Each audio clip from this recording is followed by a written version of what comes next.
Bonjour, bonjour. Alors, bienvenue dans cette troisième journée de live. Donc, je le rappelle, nous sommes le jeudi 11 avril 2019 au Carrefour 21 décembre à Tirana, en Albanie. Donc, on a déjà fait 2 jours de live où on essaie de reconstituer, de reproduire, de rejouer des événements observés pendant une semaine il y a tout juste un an à Tirana ce jour-là, à ce carrefour.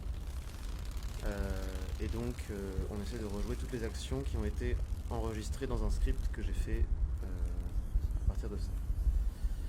Et donc aujourd'hui, alors oui, hier j'avais dit qu'on commençait à 10h20 aujourd'hui, désolé, petite erreur de ma part, en fait c'était demain, on commence à 10h10 demain, aujourd'hui on commençait à 10h45. Et hier, du coup, on a eu quelques soucis d'internet vers la fin de la journée qui m'ont fait couper 3 minutes plutôt que ce que j'avais écrit. Donc j'ai modifié sur le script que je quittais le carrefour 3 minutes plus tôt que ce qui était prévu. Donc tout va bien. Et aujourd'hui, on espère que ça va aller mieux. Et voilà. Au niveau des événements, et ben, toujours pareil. On va continuer à suivre les différents policiers et voir un petit peu comment ils fonctionnent, à quelles horaires ils arrivent, d'autres choses aussi. Et surtout, aujourd'hui, on va rentrer en contact avec Alexander Shello, mon professeur d'animation à l'ERG, à 12h45, pour parler un petit peu de l'avancée de mon travail. Il vient prendre des nouvelles de mon voyage et voir un peu ce que je suis en train de faire. Donc on va parler de ce qui se passe en ce moment au Carrefour et d'autres choses sans doute. Voilà, pour les infos de base. Et en attendant que les choses arrivent, je vous laisse profiter un petit peu de l'ambiance sonore et de tout ce qui va avec.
10h53.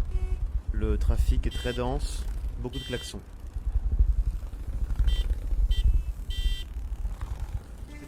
Chapon?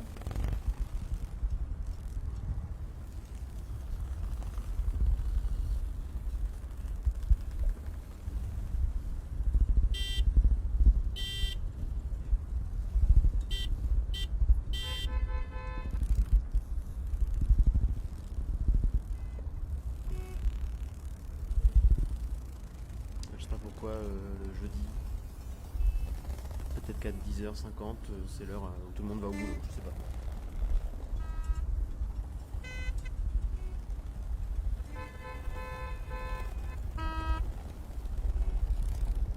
En tout cas, de mon point de vue, c'est impressionnant.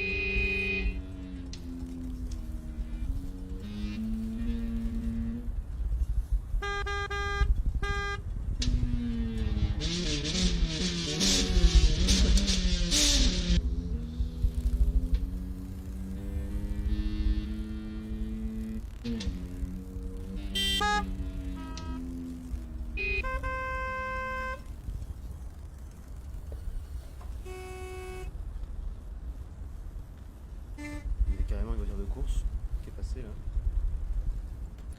Ça je l'avais pas mis. Alors 10h55. Voiture de course. Carrefour.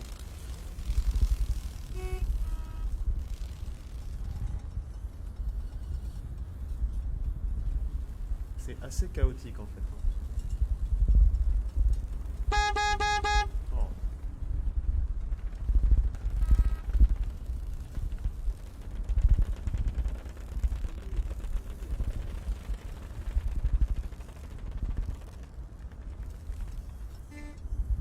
Calme un peu. Ah.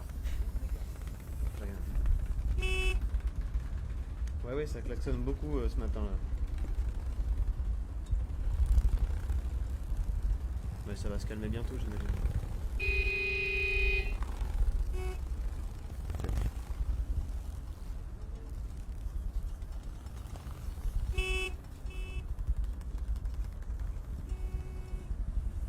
En même temps, il n'y a pas de policiers aussi, hein, et là on est un jeudi, fin de matinée, j'imagine que doit y avoir un peu de monde, c'est normal. On est quand même pas loin du centre. Hein.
Terrible. Hein.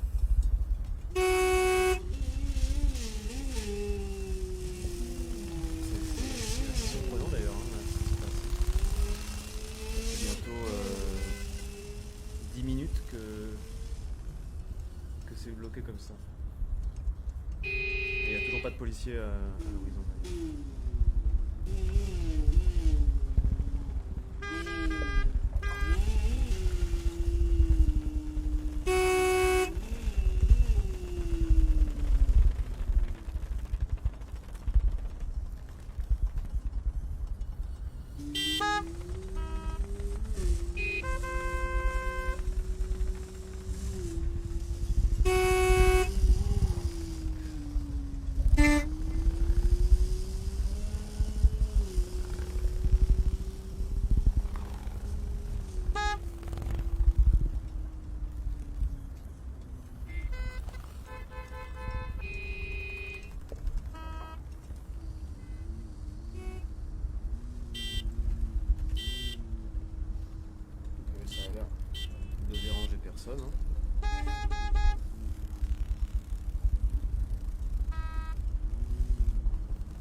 bien de retrouver tous les bruits de la ville en tout cas.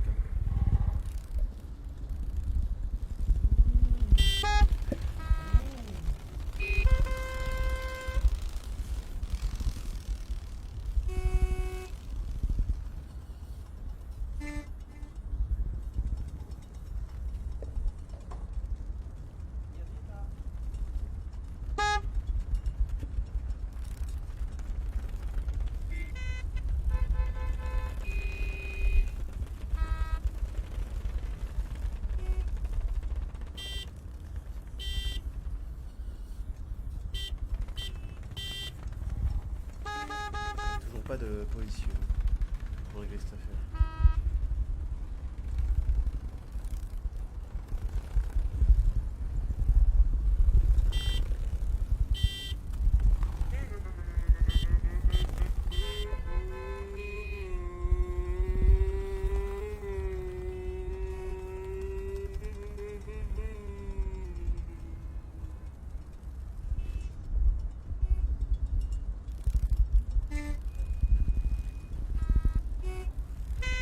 Là, je vois, il y a une file de voitures qui va jusqu'au bout de la rue, j'arrive même pas à voir la fin, quoi. Je note 11h12, 11h02, pardon, embouteillage.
Bien dormi. Alors, cette ambiance-là du matin, là, avec le petit café et la vie un petit peu comme ça réveille bien. C'est bien. Finalement.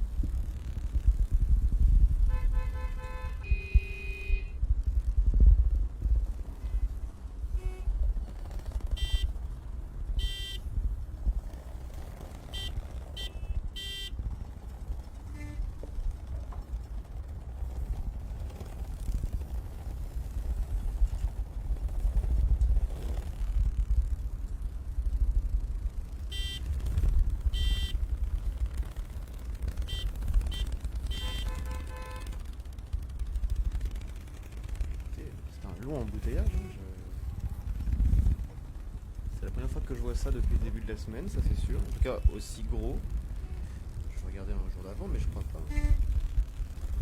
Il y a eu quelques petits embouteillages par-ci par-là, mais alors jamais un blocage aussi complet de la circulation, quoi. Sur toute la rue en plus.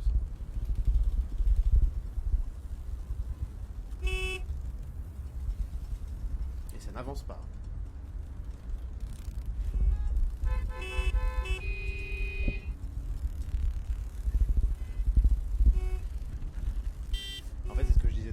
il y a 2 jours par rapport au feu de circulation de ce carrefour.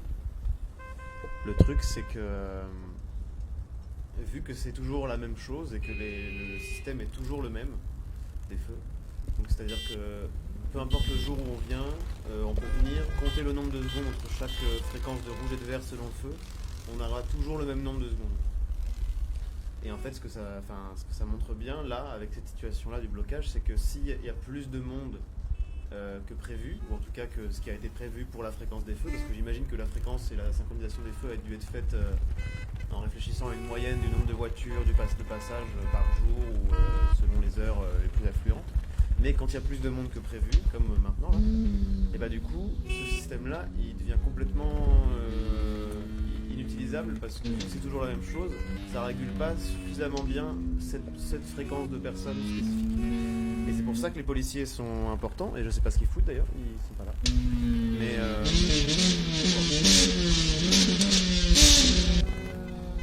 et c'est pour ça que pardon, je sais plus ce que je disais. Encore une voiture de course qui vient de passer à 11h07. Autre voiture de course. Et du coup les policiers sont hyper importants pour la régulation de la circulation dans ce genre de cas précisément. Puisque du coup, les feux deviennent complètement inutilisables, personne s'en préoccupe plus, quand il y a les policiers, je veux dire, et les policiers sont quasiment la seule autorité qui régule la circulation. Donc c'est eux qui disent stop, avancez, peu importe si le feu est rouge ou vert. J'ai vu des passages où les policiers décidaient de faire passer des gens alors que le feu des voitures était rouge, mais de les faire passer quand même, quoi. Et c'est assez intéressant.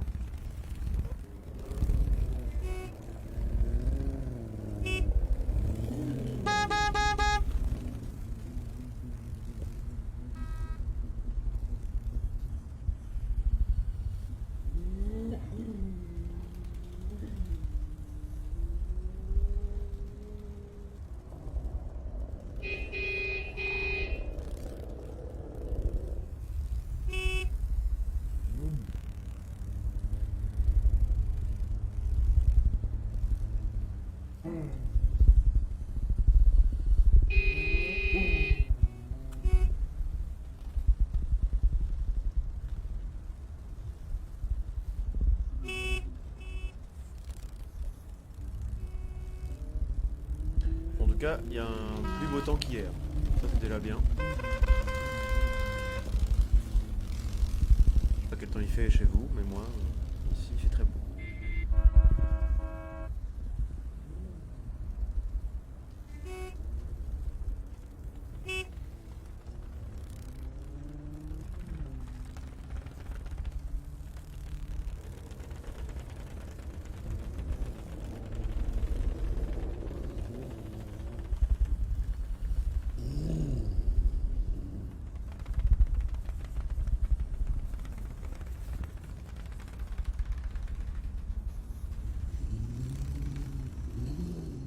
Ça a l'air de se calmer un petit peu, hein. C'est bien. Mais alors, toujours pas de policier, donc je sais pas trop à quoi c'est dû. Peut-être que là, il est 11h10, alors... Ah, quoique. Il y a encore des petits blocages, mais... A priori, la circulation semble déjà plus fluide. Bon, ça, je vais le noter déjà. 11h09. La circulation se fluidifie. Je sais pas si ça se dit pour la circulation. Fluidifier la circulation, ça se dit? Je sais pas.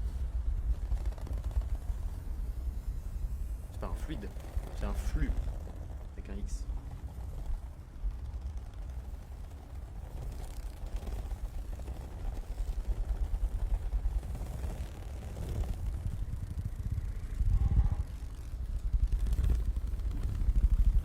Oui, ça semble déjà mieux.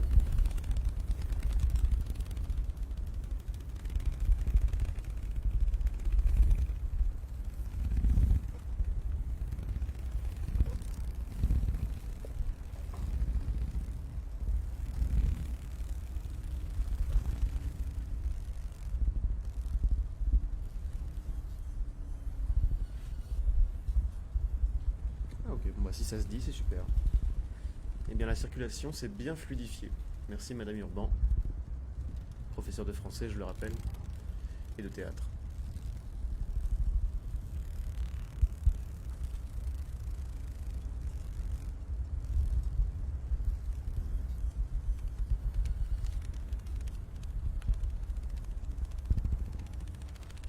Madame Urban, qu'on pourra d'ailleurs apercevoir après-demain, au Carrefour de Tirana, qui va venir boire un café avec nous. Avec Blanche Urban. Ah. Alors 11h11, je vois arriver les policiers B et C. C'est pas trop tôt, un petit peu tard même d'ailleurs. Et alors, je tente de filmer le policier B, mais il disparaît mystérieusement derrière un kiosque. Alors ça, c'est un des événements un peu mystérieux de cette semaine d'observation que j'ai encore du mal à comprendre, notamment dans les mots que j'ai employés. Je ne comprends pas bien pourquoi j'ai dit disparaît mystérieusement derrière un kiosque, parce que ça me paraît évident et plus qu'improbable qu'il est réellement disparu comme par magie, quoi. Mais en même temps, c'est ce que j'ai marqué, donc je suis obligé de le représenter d'une manière un peu comme ça, quoi.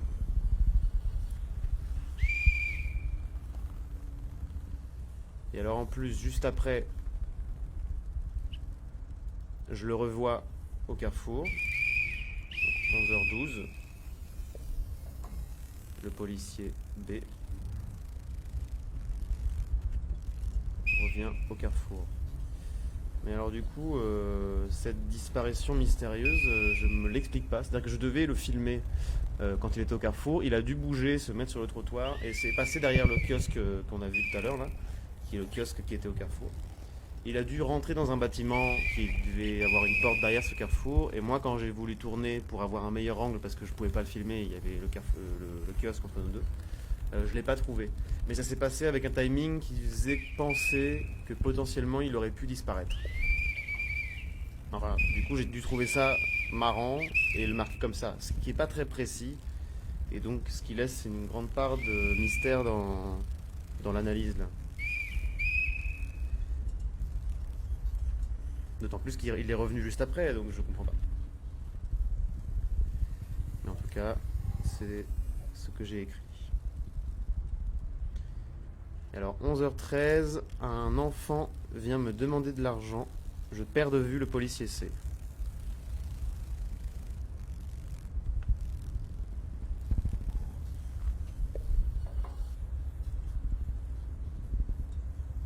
Donc là, alors les deux policiers ont disparu en fait, hein.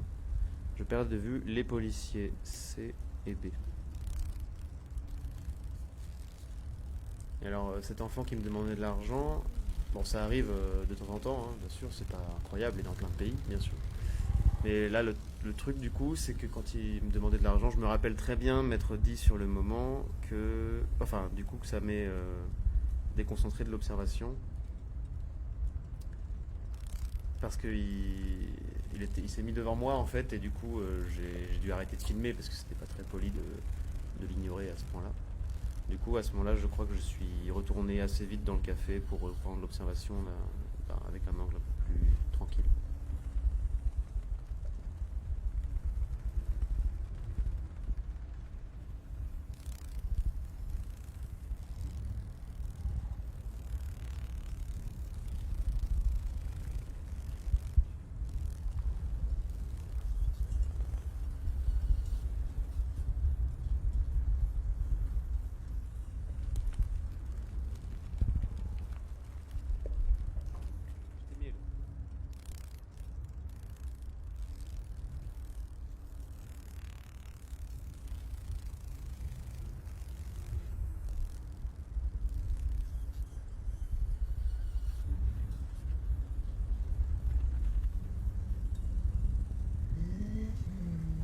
J'ai dû retourner au café, hein.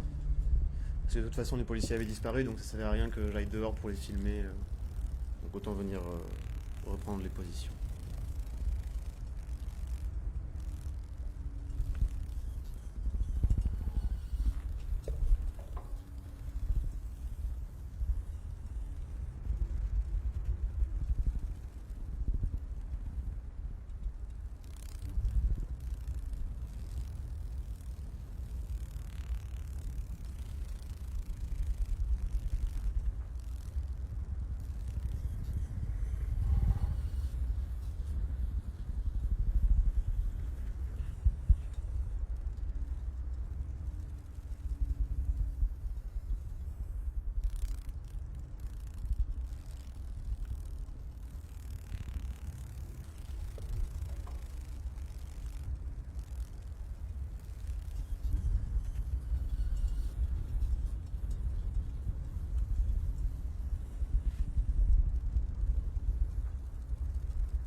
peut voir dans l'ordinateur ici que il y avait à la base... hier, j'étais en train de commencer à dessiner les policiers. Et aujourd'hui, j'ai pas mal avancé, puisque là, on arrive à une des animations qui a servi par la suite aux performeurs à Bruxelles pour pouvoir reproduire les mouvements. Donc celle-ci, c'est l'animation du policier B. Et donc l'idée a été de reproduire ces images clés et de trouver des mouvements entre.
Et donc ces images clés, en fait le processus total pour la recherche sur les policiers, ça a été ça. Donc j'étais au café, au Carrefour 21 décembre, le jeudi 11 avril 2019 par exemple, et à chaque fois qu'un policier arrivait au Carrefour, je sortais du café comme tout à l'heure pour le filmer. Et de ces vidéos, je les mettais après sur mon ordinateur, donc pendant que j'étais au café toujours, hein. Donc je faisais ça en même temps que j'observais.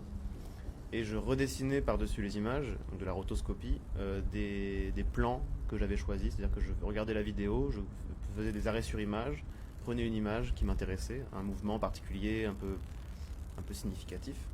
Puis je redessinais tout ça, donc en rouge et noir. Alors les couleurs rouge et noir, donc je voulais avoir des silhouettes, qu'on oublie les visages et qu'on se base uniquement sur les mouvements pour définir les caractères après coup des policiers. Et donc rouge pour le corps et noir pour leurs petits objets qu'ils ont dans la main. Et alors pourquoi ces couleurs? Tout simplement parce que c'est les couleurs de l'Albanie. Et j'ai axé pas mal de mes travaux et de mes documents de recherche avec ces couleurs-là comme couleurs de référence pour rester dans le thème et parce que c'est des couleurs assez claires qui se marient bien ensemble, je trouve. Et donc une fois que j'avais ces animations, de retour à Bruxelles, je demande à certaines personnes que je connais si elles veulent faire un des policiers. On choisit ensemble le policier et on fait des répétitions où d'abord on essaie de reproduire les mouvements, puis on essaie de comprendre ce que veulent dire ces mouvements. Donc chaque personne va pouvoir trouver une signification particulière à chaque mouvement. Puis on reproduit ces mouvements et après on en fait une chorégraphie, c'est-à-dire qu'entre ces mouvements on invente d'autres mouvements, on invente des liaisons qu'il n'y a pas dans l'animation. C'est tout l'intérêt d'avoir une image, avoir des frame par frame, image par image, c'est que du coup ça laisse beaucoup de place lors de la reproduction par le performeur à la réinterprétation de ce dernier, et donc ça permet d'injecter quelque chose de personnel dedans, ce qui permet en fait de revisiter un petit peu le policier pour essayer de lui redonner une espèce d'identité qu'il n'a plus parce que c'est juste une silhouette. Donc en gros c'était ça le processus, et l'idée après était de rejouer ça dans le live.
toujours pas de policiers au Carrefour.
11h38, je vois le policier B revenir au Carrefour.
« 11h41, je perds de vue le policier B.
11h48, le policier B revient par l'autre côté.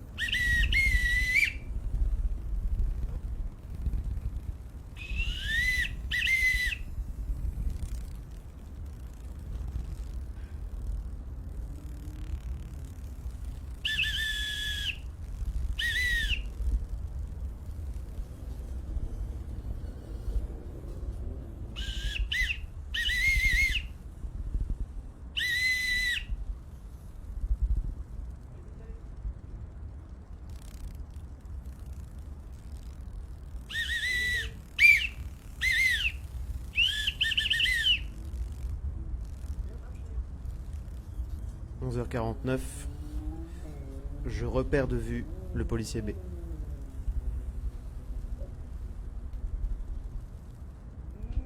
Ce policier a un comportement assez étrange, à ce que je vois. C'est-à-dire qu'il reste souvent à peine quelques minutes au Carrefour et après je sais pas du tout où il va. En tout cas je le perds de vue, ça c'est sûr.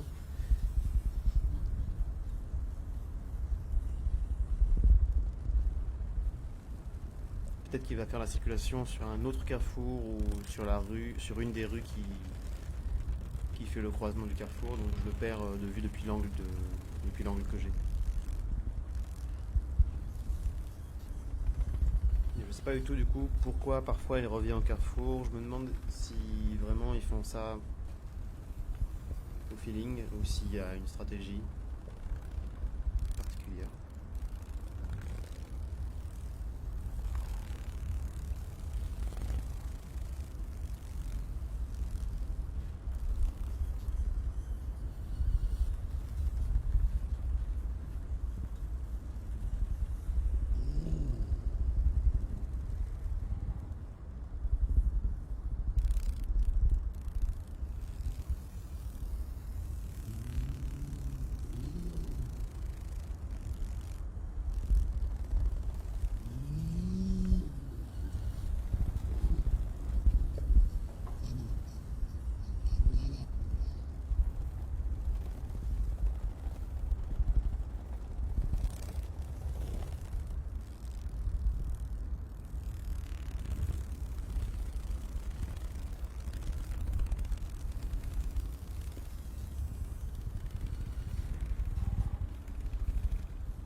Bon.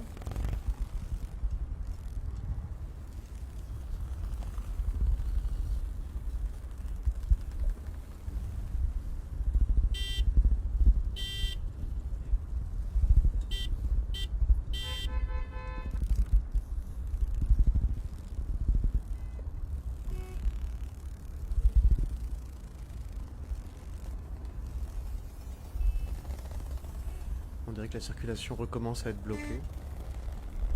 Alors est-ce que c'est... Bon, j'ai l'impression quand même que c'est assez lié à la disparition des policiers, parce que quand ils sont arrivés tout à l'heure, le blocage s'est terminé assez vite. Et là, vu qu'il n'y en a plus, on dirait que la circulation recommence à être bloquée. Donc peut-être que c'est juste que le jeudi, il y a beaucoup plus de monde que ce que les gens qui ont fabriqué le système des feux avaient anticipé. Il est 11h56.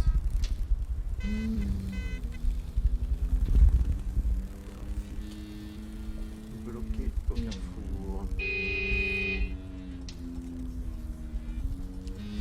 Et alors, ce qu'il faut savoir aussi, peut-être, que ça peut expliquer aussi pourquoi tout ça c'est assez bloqué.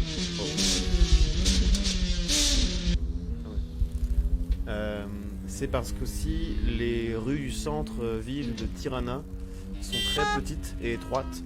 Parce qu'à la base, elles n'ont pas du tout été conçues pour la voiture, puisque la voiture était interdite jusqu'à la fin des années 80. Enfin, en tout cas, était très peu répandue à cause de la dictature.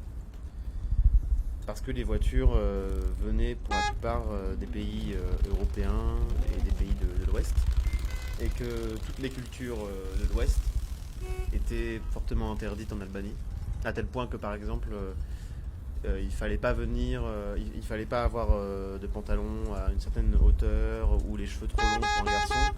Si tu avais les cheveux longs pour un garçon, à l'époque au plus des 60s, aux États-Unis par exemple, beaucoup de gens avaient les cheveux longs. Et ben en Albanie, si tu avais les cheveux longs à cette époque-là, on pouvait potentiellement venir te les couper n'importe quand dans la rue, chez toi, par sortie. Et donc pareil pour les voitures, et c'est pour ça qu'en fait la circulation est assez chaotique dans le centre de Tirana. C'est parce que les routes ont été adaptées aux voitures très tard, encore maintenant. Et aussi, enfin de toute façon, le système routier en Albanie est encore en train de se développer très fortement. Notamment avec la construction d'autoroutes, tout ça.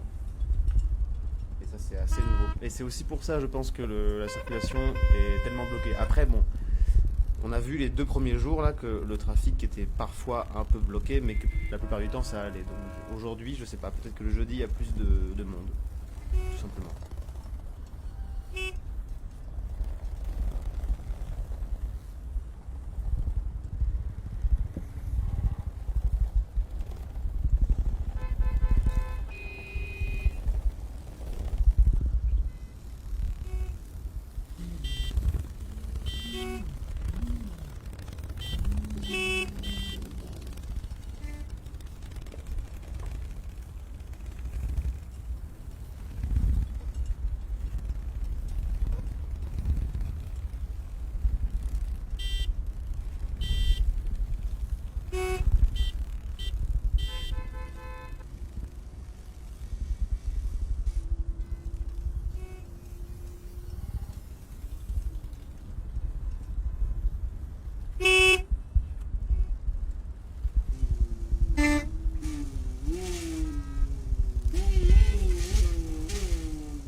C'est encore plus bloqué que tout à l'heure en plus, mais en même temps là il est midi donc c'est aussi une heure peut-être avec beaucoup de circulation.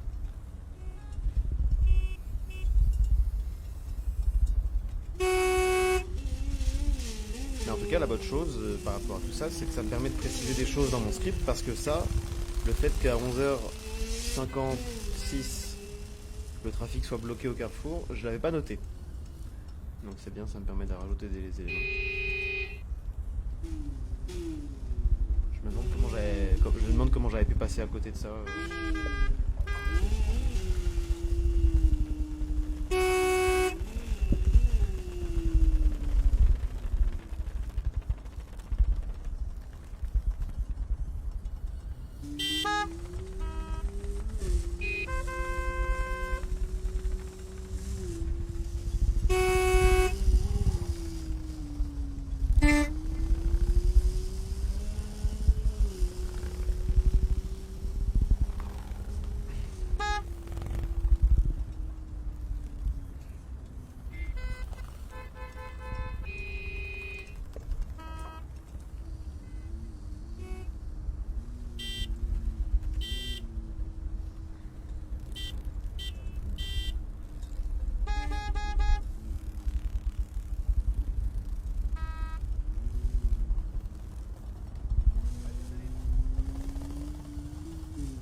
un petit peu, hein. Mais ça reste quand même assez bloqué, hein.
circulation, en tout cas, beaucoup de trafic.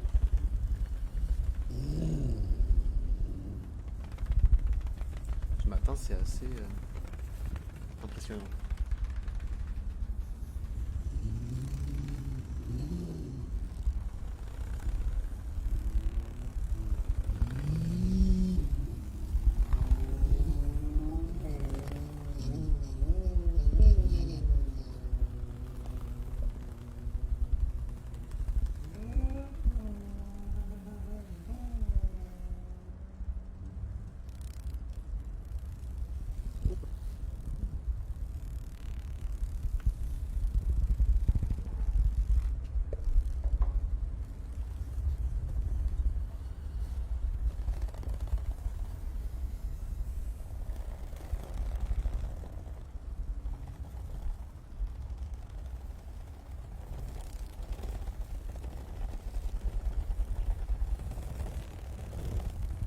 La circulation a l'air plus calme maintenant. Je vais le noter. 12h12. La circulation se fluidifie à nouveau du coup. Vu qu'on peut le dire.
Il semble que je vois à nouveau les policiers B et C.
Midi 16, je perds de vue les deux policiers.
Alors, midi 29, je revois le policier B.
Alors, midi 35, j'arrête de regarder le Carrefour. Je dois faire un Skype avec Alexander. Donc, on va arrêter de regarder le Carrefour.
Et ben maintenant, on va essayer de rentrer en contact avec Alexander Shello.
Alors, je vais essayer voilà, de rejoindre Alexander.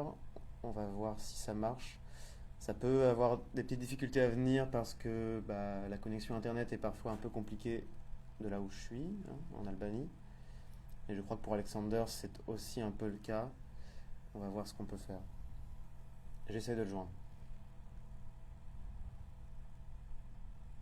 Hello, Jules. Hi, Alexander, you see me?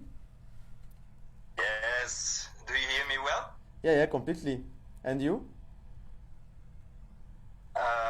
Yes, perfectly. So how are you? Fine. I'm working on the Carrefour. And you? Oh yeah, the famous Carrefour. Nice. I'm happy to hear you about that. Me, I'm fine. It's good also to have some time at home. It's not happening so often, actually. So how is it going in Tirana?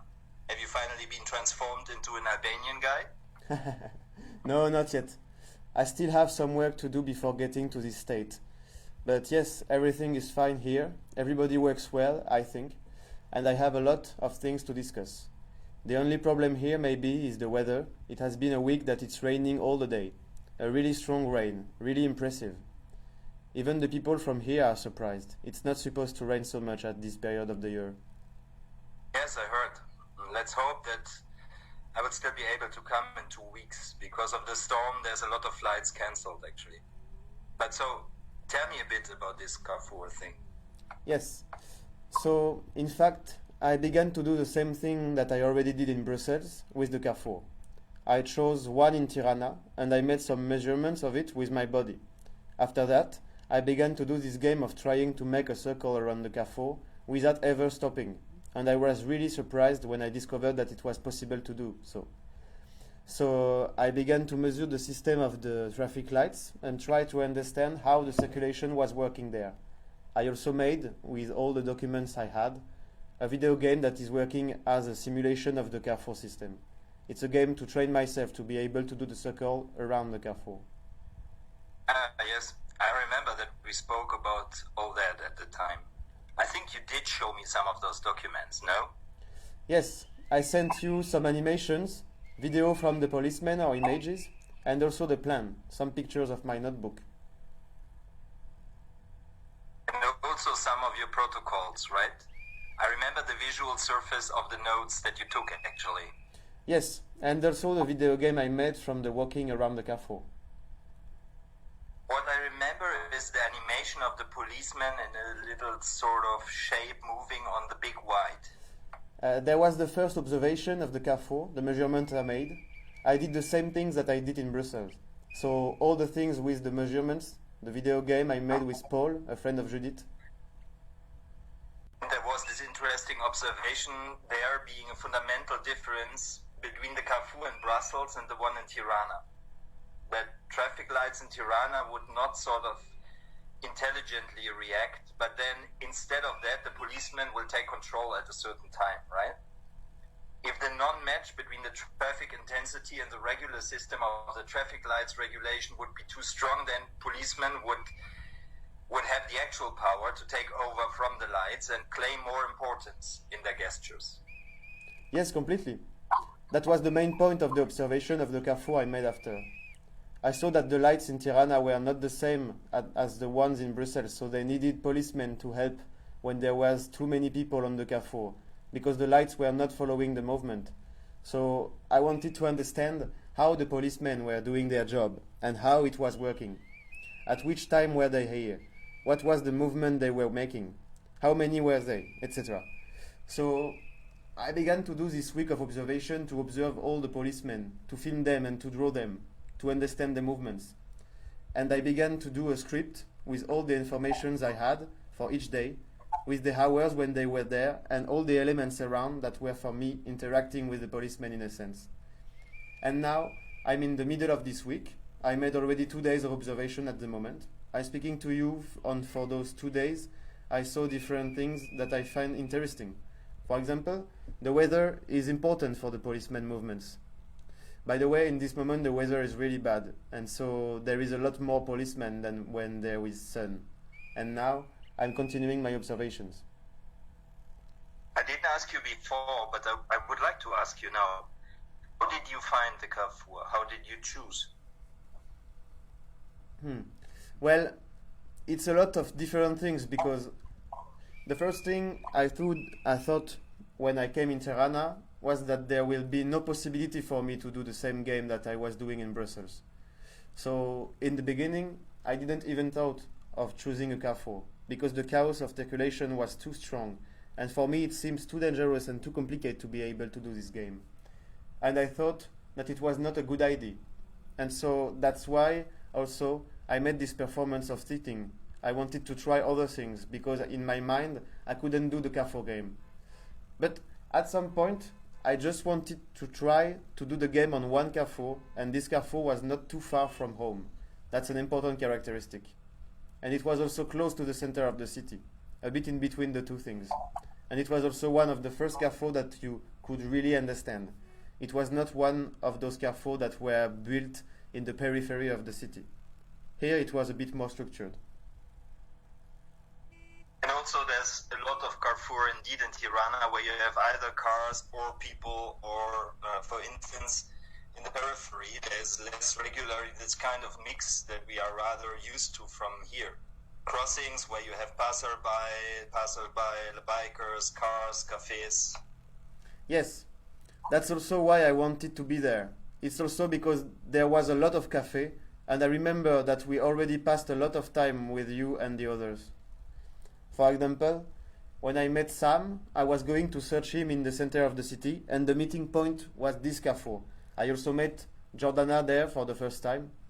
It's a point where we were always trying to find ourselves in the city, because the group needed some points to not be lost every day. So it was one of those points, and it was mixing a lot of things to be a good start to try to do the game. In fact, I wanted to try this Carrefour because it was close to me, but it's after my first try of the game that I understood that the apparent complexity was not real. In fact, it was not even close to the complexity of Brussels, because the Carrefour itself was structured as a simple and understandable technique. So it was possible to understand how it was constructed really more than the one in Brussels. That's also why the circulation was so chaotic, I think. It's because the system was not complex. It was not an intelligent structure. It was the same loop all the time and not at all interacting with the circulation. You were talking also about the rhythm of the lights? Yes, it's one of the most important aspects that I saw in the first time, because it was influencing a lot of circulation.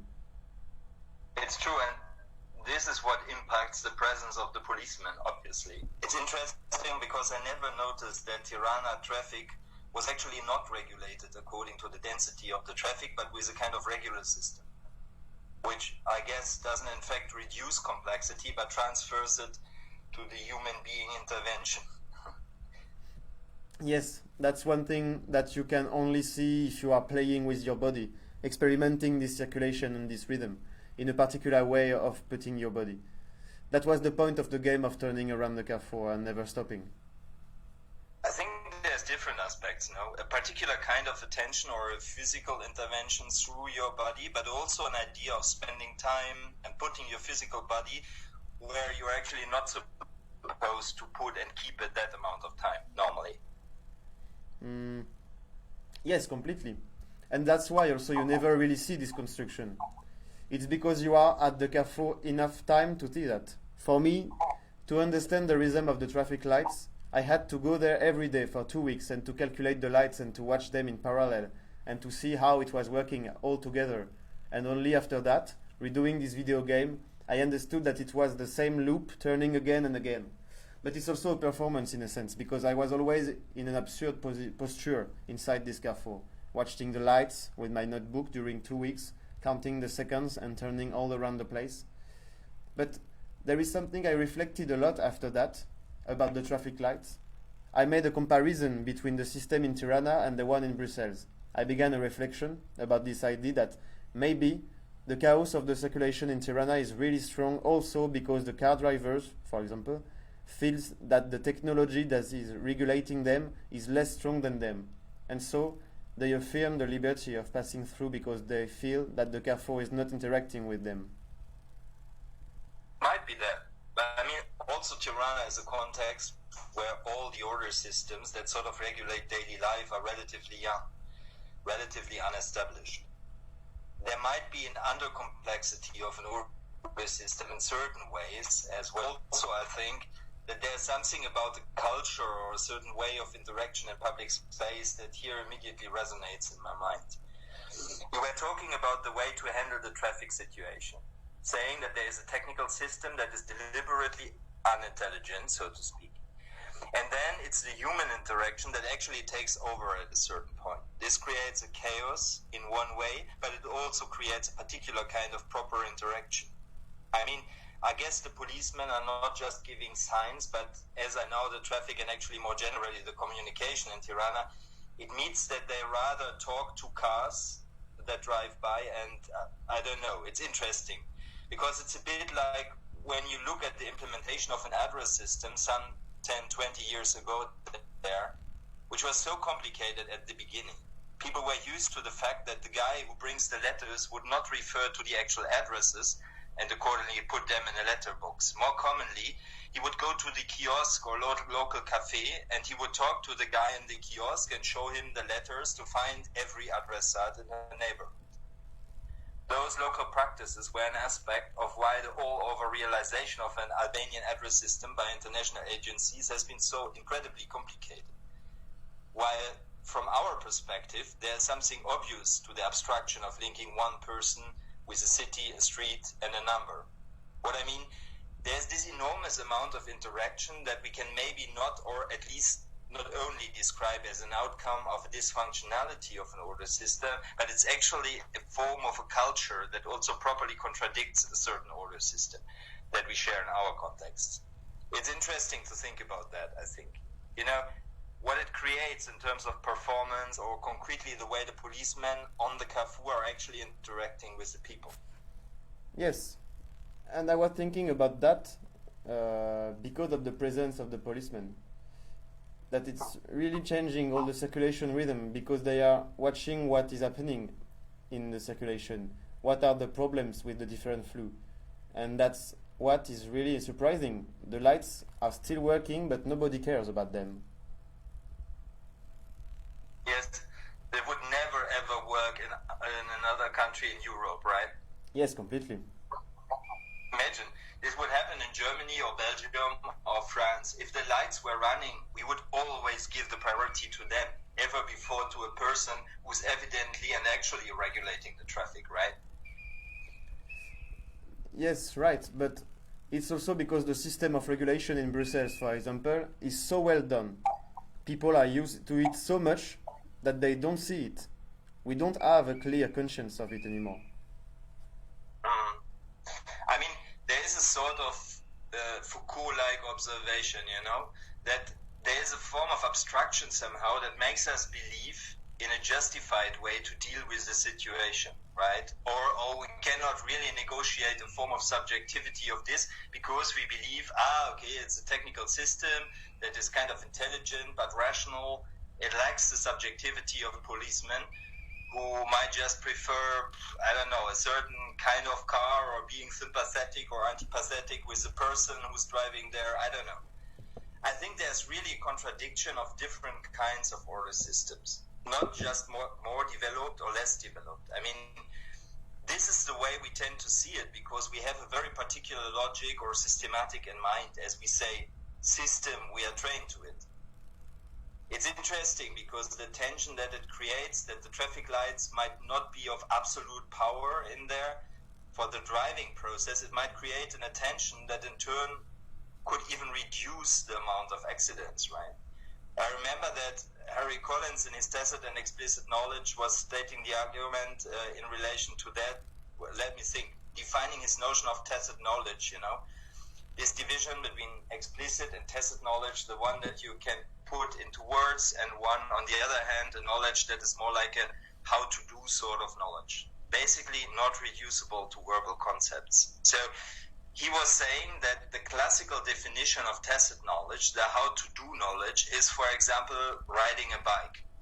This is, I think, also how the inventor of the term Polanyi puts it in the 50s.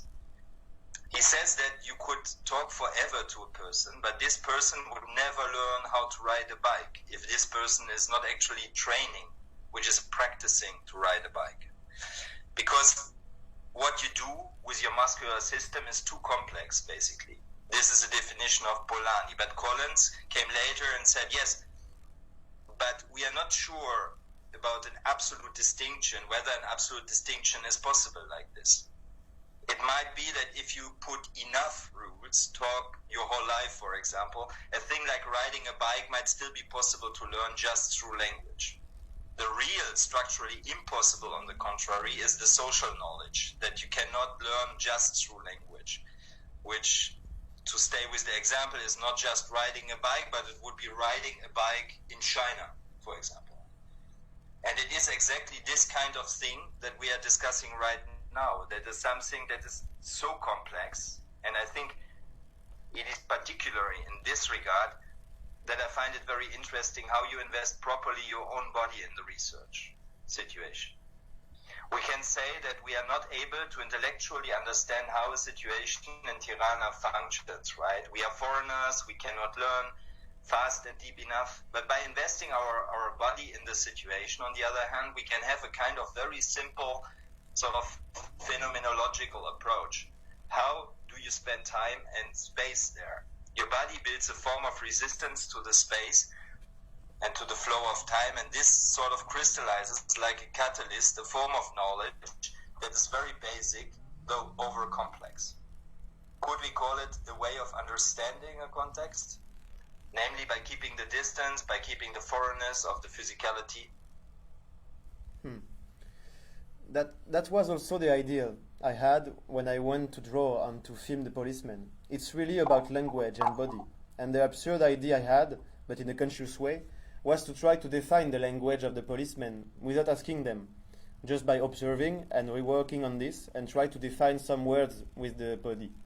That was the first idea, because I wanted to understand how the policemen were replacing the traffic lights.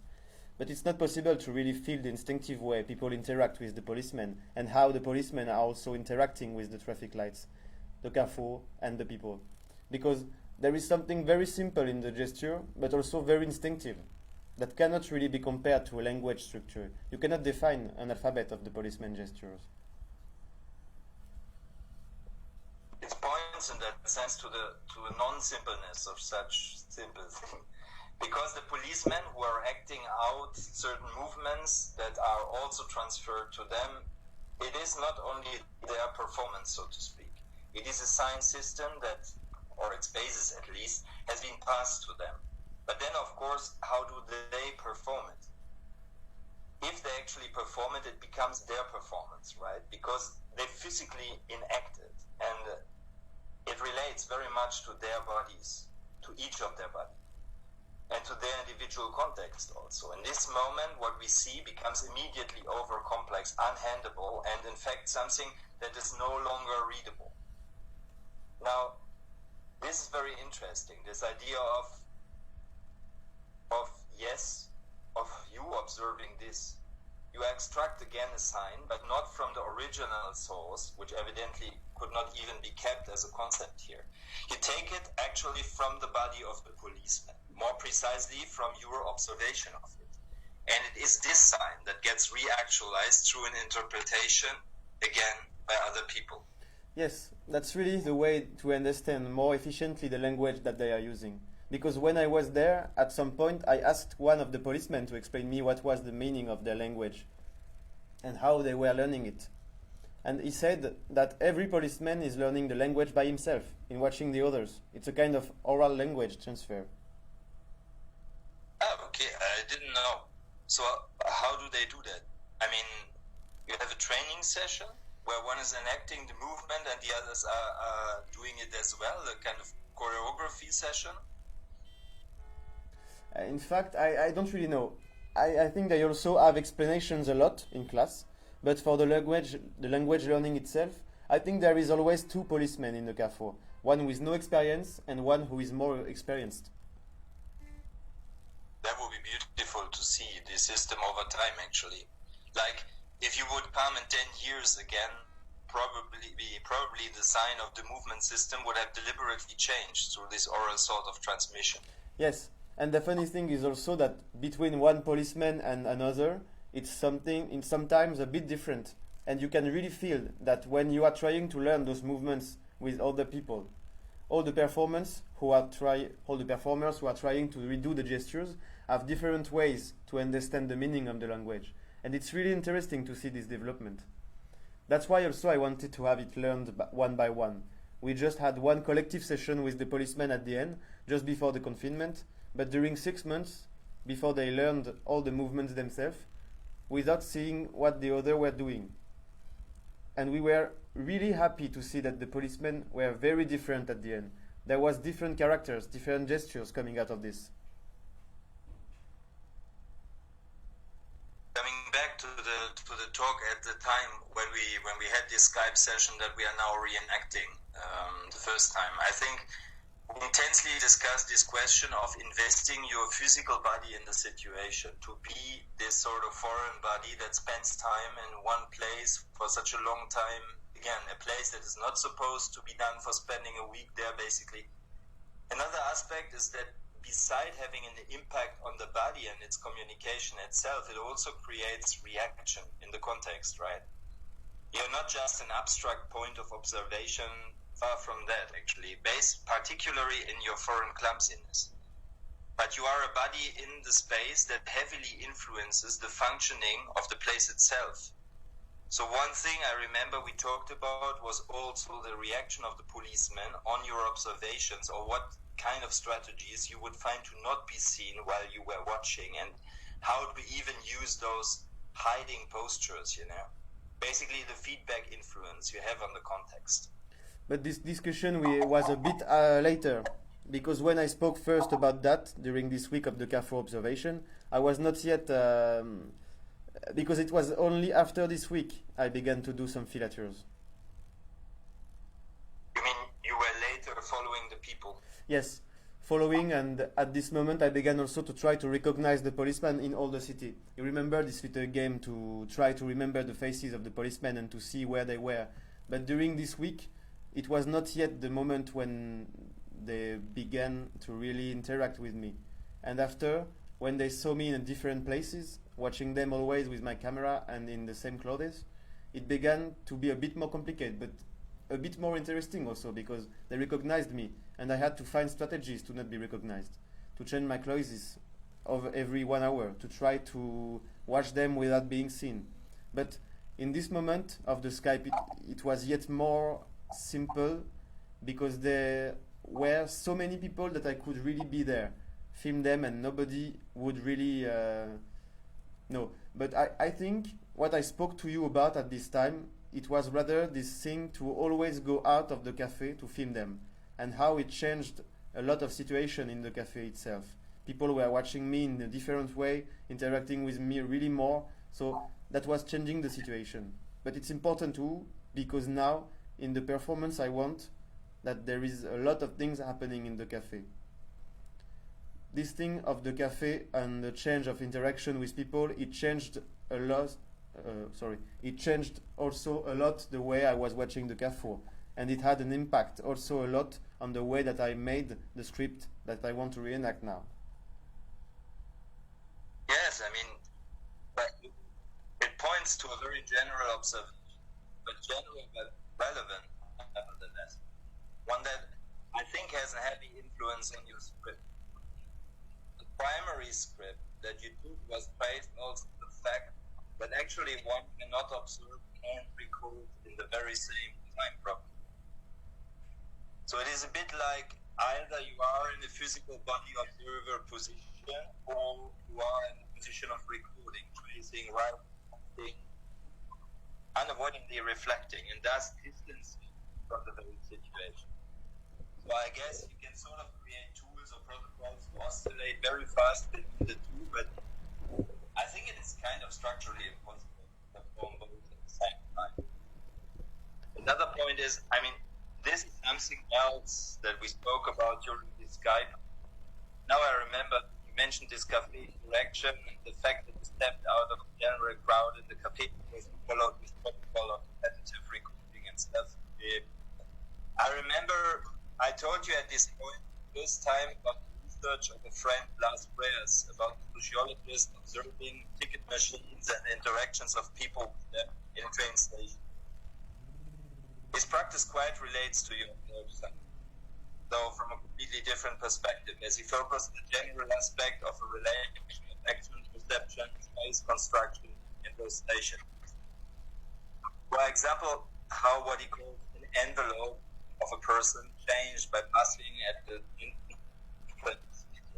and at the end, while he originally had wanted to write a book about the train station, indeed he wrote a book about the methodology of how to observe this train station, and in fact being able and unable.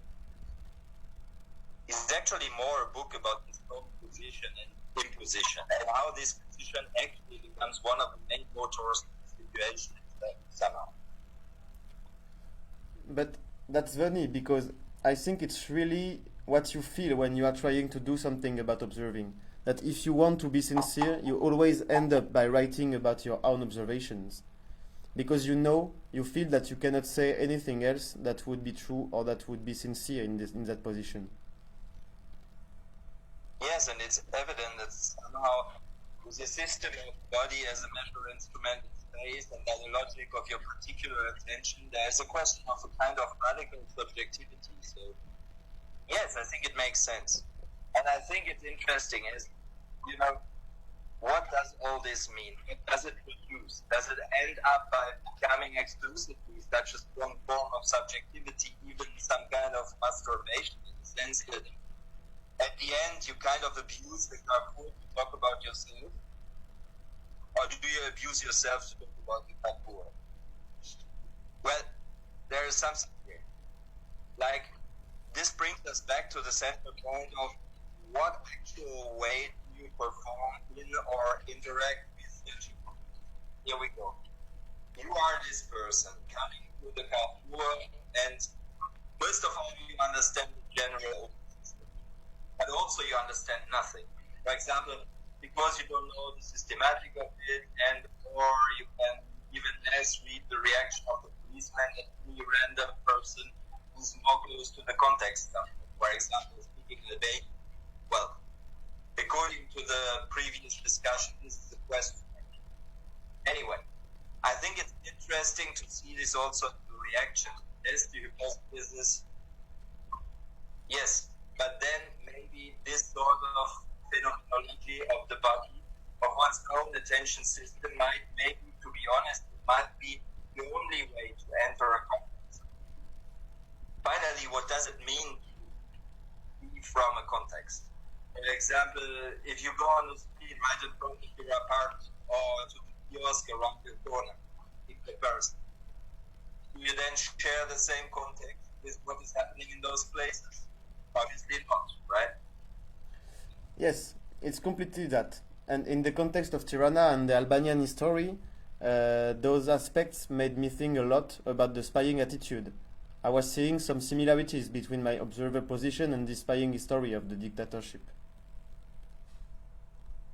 Yes, have you been together at the Museum of Observation? The museum that was documenting all the spying activity in the Hoxha period. We discussed it quite a lot. For example, in relation to the nowadays ethnographical interest to the German Stasi archives. But it was actually more in relation to the activities of city. No, I didn't see it with you. I saw it with my mom and my sister just after the week of observation. But I was already thinking about the spying thing because when you saw the museum with Judith and Sam, I was sitting. Yes. That was the reason why you couldn't come at the time. Yes, and so you spoke a lot about it with me, but I actually saw it after. It was something present in our discussion. But it's true that we didn't connect research immediately with this idea. It is strange, actually, that we didn't relate it there. With the situation of you doing the observation at the Carrefour. Now, I also remember the subject only really came up during that week summer. And I think it was actually in that style where we started to discuss it a bit more. How is this sort of involvement of the body as a system of a pseudo-objective measuring of your environment, how is this linked with the notion of the spy, of the omnipresence of observation? Not necessarily as a political instrument or as a tool of oppression, which obviously also has been a strong reality in Albania, then also as a source of ethnographical or anthropological knowledge. The spy, with his randomness, the focus, doesn't primarily distinguish between what is relevant or what is not relevant, because the political spy simply doesn't know how between what. But the political spy simply doesn't know how, but might be made responsible for missing something important later, leading to first of all an extreme effectivity of observation. This has the potential to provide a major source of a kind of anthropological data. How does this relate to your position as a foreigner on a Carrefour? As such, would you produce an equivalent type of anthropological framing through the subjectivity of your body? Yes, completely. And I think we already spoke a bit about the different attitudes all the group had during the trip. The attitude of Sam or Judith inside the country, and the different ways to interact with people and the culture of Albania. And this attitude of observing and trying to not interact with anything, to have a sensation that would really be more connected with the culture, the reality of life there, but with a strange absurdity also, because it's not possible. There is the fact that anyway, I'm always interacting as an observer with the things that I'm seeing. Because in the first place, all the observations I'm writing down, are from my point of view. So, departing from my subjectivity. It's a simple idea, but I think those different attitudes we had were linked to that question of how to enter a country. What you are saying is also relevant in what is happening now. How we are in a place and not in a place at the same time. Because all your project was since the beginning experimenting in observation as realization of a physical place, physical public place, and quickly later also the reconstruction and reenactment of such a physical public place. But most importantly, without that physical place, as this is fundamentally absent in your practice. So in the same time, your process was also rendering visible this disconnection of a physical place. You were being like an avatar in the situation. It's quite interesting to think about this particular form of alienation, especially in the current situation. About the impossibility of being in a public place. Then, and in another quite concrete way, now within the COVID-19 crisis. And how within the 3D reconstruction, finally, the involvement of people who are acting and reenacting such public places isolated in their own living or bedrooms becomes more to integrate that again in the 3D model. It seems quite crazy, like an outside projection of this inside position that you performed at the time. That we are all facing now in the forced, practically complete absence of a physical interaction that would possibly constitute public. Yes, it's completely linked, and it's interesting because of this fact to be at home. Like, everyone is a stranger now, and you cannot really feel the Carrefour by being there. People interact all from their rooms, and so I think it's a completely different way to see what will happen on a 3D live session. Also because people will have no control of what is happening, and me, I will have all the control. That was not the case when I was trying to do it in a live performance. The idea was to put people inside and to see what did I miss. And this would have interacted differently because there would have been new people and new situations that I would have been able to see. But now with the 3D thing, we have an obligation to speak about other things. It's not about what did I miss, because I will control everything. And there will be nothing happening that I will not already know, except for the technical new possibilities. There will be nobody coming from their place, putting themselves in the 3D view. It's not speaking about the same thing, because people are sitting at their place, like me when I was watching, trying to be outside of the context itself. It's a bit like me when I was at the cafe trying to be on my computer writing everything, like if I was not there. The other way around, it might be that this activity or the violence, like this sort of spying, a gesture of spying frame that you put somehow, it might be that this is one of the only possibilities left for us now, as a way to construct something like public form of sharing. There's something simple about saying, but in another sense, also it isn't actually. Yes, and now it's all about intimacy. Everything will happen in intimacy. The policemen are performing in their bedrooms and their living room. So the videos we have are policemen framed in an intimate place with no cars, no external sound. Actually, it's quite beautiful. I will send you some videos. But even for me, I'm doing all the characters alone in my room and a green screen. It's really different. I'm not at all screaming, even if I have to for the characters. Like when someone is arguing about an accident, I cannot scream because there is my neighbors near me. So I'm doing it differently, and it's a bit weird to see. The acting is a bit weird because there is a strange dynamic. It's really a decontextualized way to see it. And trying to reformulate it in a 3D model will be this idea of a weird thing between a public space and an intimate space. Because it's not a Carrefour, but it's a theater place. So it's even more intimate. It reminds me, when I was still studying, I was working sometimes with autist children. Some of them were not fully autists, but we were them half autists, different intensities somehow. Obviously, there's a strong physical and even mental distance implied in their way of living and interacting. But they still wanted sometimes body intimacy or proximity. If so, they would not use the usual codes that we have if we want to initiate physical proximity. So what they would do is that they would close to and, for instance, lean against the leg, up from the back and looking in another direction. So you would suddenly feel another body against your leg, with no other sign of what we properly call interaction.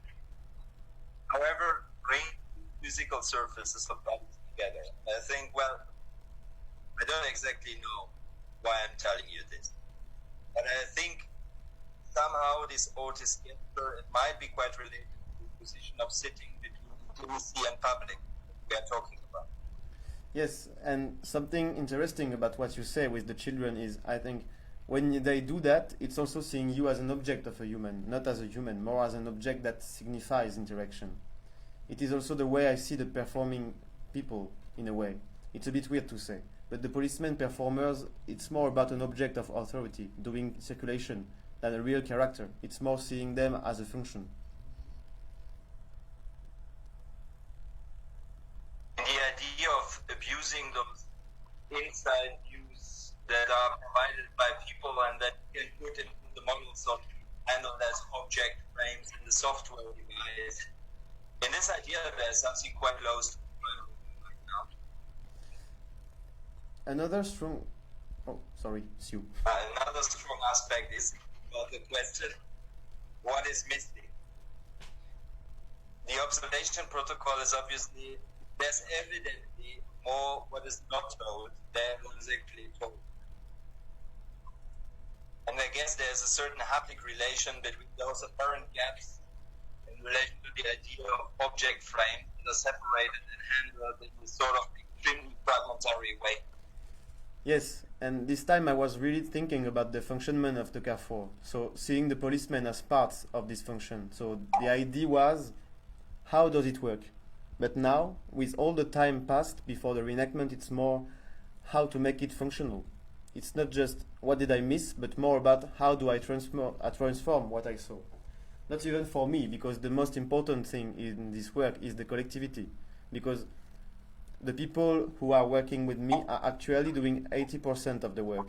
They found the ideas, they found the aesthetics, and they know more than me about how to realize these things. This 3D view is also a way to see how they are working with the things that I give them, like the performance by themselves. And so, how do they interpret all the things and do something really close to them because they are in the context of being at home? It's really different than in a theater situation, and I really like this view that it gives to reinterpretation. I think it's a kind of double translation, because what you observe in the Carrefour itself, it's not at all about reconstruction in order to do it as precise as possible. While at the same time it shares a projection about getting as close as possible towards a situation that you were observing first. Then how to and when that space, because reconstruction of space will happen obviously as invention, as a picture. Nothing fits the original situation. And this is not the perspective, the opposite. Rather, it's about a translation that makes it possible to access the primary situation. It's entirely fictional. And it is only insofar about memorizing as memorizing a specific way of forgetting. Let's think about that in a two-step process. You are observing the context, you are tracing the context into a document, and the document becomes a starting point for reconstruction of people who have actually never been at this place. What they do again is not again, obviously. It has nothing to do with the situation. And on the other hand, of course, it is strongly linked to the circumstance. So it is not random, and it is random. It constructs something meaningful, we suppose. So pointing to the object itself and to the methodology of translating it into that online screen.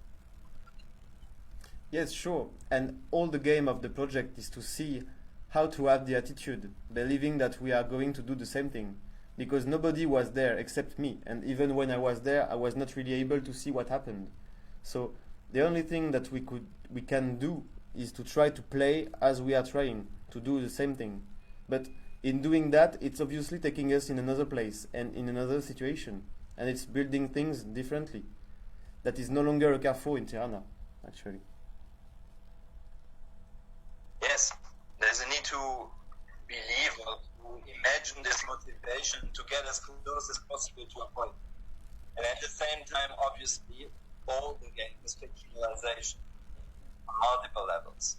It is linked for me to the primary motivation of bringing students to Tirana. My own experience that I have had during the Biennale that I did there years ago. In fact, the experience of being in a context that is over complex, like any context, in fact, but in a certain way, paradigmatic case of such foreigners. It was centrally to share that experience of an impossibility to take a position and to talk or act or even observe in this. There's no right to do. There's no value of authenticity. There's no position you can take because you are principally foreign to the context. Well, that is something that you can actually say about any kind of situation. But for me, in the context of Albania, for some reason, there was something particularly evident about this general thing. The reenactment is, for me, also a transcription of this fact into some perspective like, yes, because I can take no position, and because I cannot talk, and because I cannot act, this is precisely what gives me, in turn, the ability and the right to talk, to act, and to take a position. Namely, the fact that it's impossible makes it possible. Yes, and that is, I think, one of the most important points of this project. I think since the beginning in Brussels, obviously taking one's own heartbeat at the time measure for the traffic light at the end, you can ask yourself whether it's talking more about traffic lights or rather about your heart and its possible cardiac diseases. I guess this in between the body and the context is something really important in a context like Albania. As we said before, not at last because of the lack of communication as a foreigner within this particularly singular language and the very, very different practice of interaction that took place. After developing some of the tools for Belgium, for Brussels, I think this place, to inject them into the context of Tirana, it gives a different, particular and strong meaning, actually. Yes, I found it interesting, as you said when you explained the different goals of this trip, to literally take the practices and the codes I had built in Brussels and to implement them into this new context without changing anything. This made me see what was still working in this project, what was not, and what was surprisingly working better, like the traffic light measurement. And in a second step, of course, to modify my protocol to adapt it to the new difficulties, the new shape. But this idea of confrontation itself is a very important because it's also clarifying a certain position I have in this new context. I affirm a certain distanciation with the world around me, And this distanciation gives me space to experiment and to live inside this new context. And that is violently new.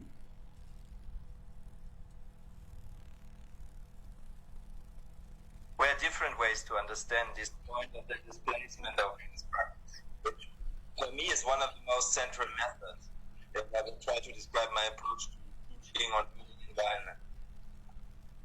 This idea of literal territorial displacement, like your process and to invest it within a different spatial context, is one of the tools that we regularly use. It is important also for the collaborators who join the department over time, for example.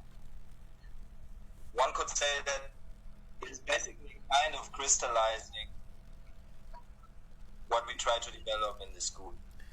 Yes, and by the way, this change is really, you can really feel the difference between the two. For example, the measuring, the rhythm of the traffic lights with the heartbeats was clearly a Brussels thing. I didn't follow it in Albania because it was so evident how the traffic lights were working that I knew that I could understand how it was working. In Brussels, it was more a performative way to make it appear that I couldn't understand what was happening in the Carrefour. Here, it was a big shift because I knew that I could end the game, actually. Try to really understand, to really turn around the Carrefour. And that's what happened because I counted with a fixed value. Yes, and it was so much more complex in Brussels. Maybe too much complex. So I felt like nobody will be able to help me to understand. I had no knowledge to understand that in Brussels. In Tirana, it was much more simple and evident. It was almost written on the Carrefour how it was working. I just had to observe. Or as said, the complexity happened on different levels within different frameworks. Like when you integrate the policeman in the calculation, they're taking over on the traffic situation by a proper human interaction. And also it's true that, of course, I remember the first time that I was in Albania, you could not at all rely on the reaction of people to traffic lights in any case, even if you wouldn't have policemen around. It would not mean that people necessarily would stop if there's a red traffic light. The last times I was there, I felt this danger less. Somehow more like we are used to it. But before, it was really very dangerous.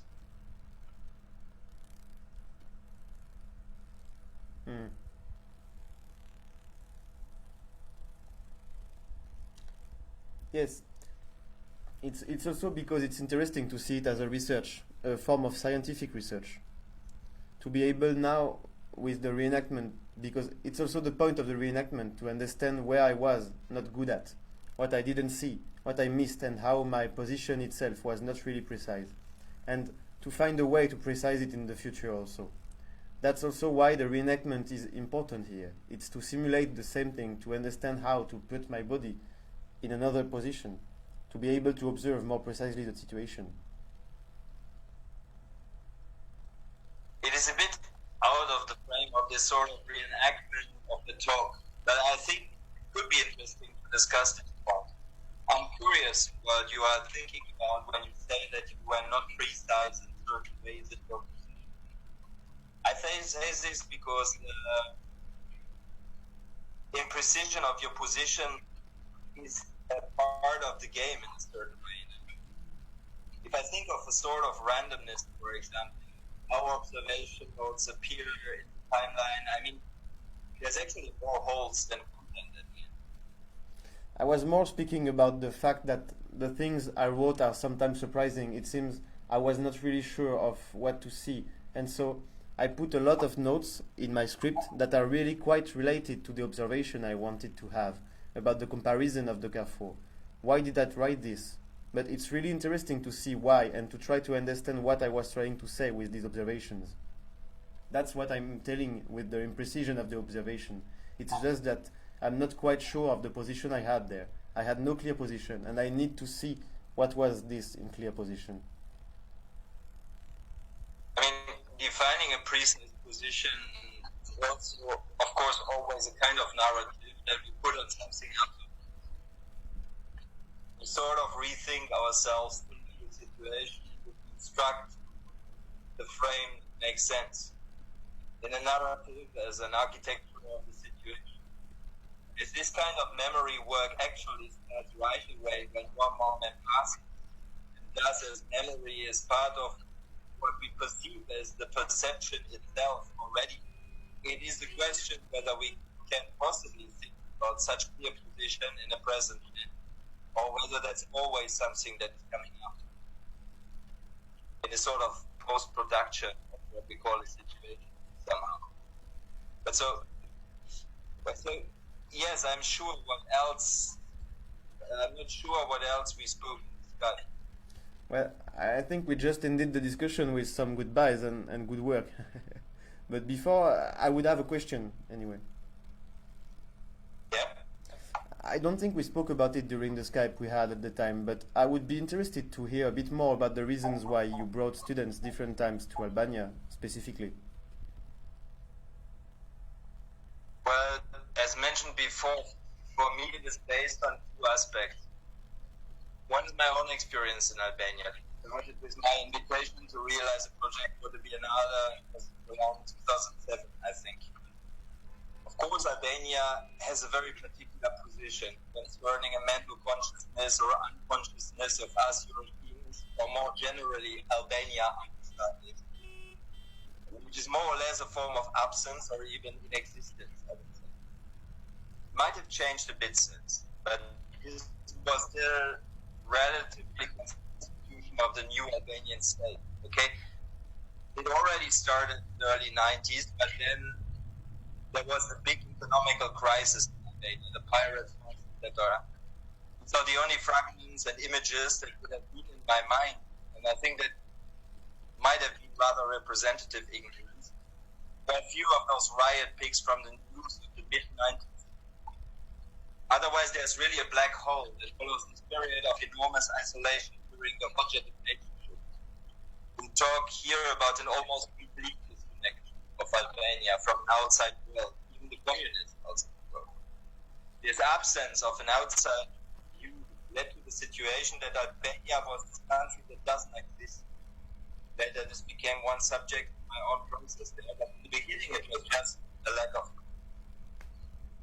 And in fact, of course, I entered the situation very much with my own practice in the background. It already gave very central attention to the relation between the subject and the context. So, for the process of memory reconstruction, by drawing, you can, of course, always question what is your relation to the world somehow that materialize as a trace between an outside and subjectivity of receiving, of remembering, of forgetting. Does this point to the subject or the outside? I guess it points to both somehow.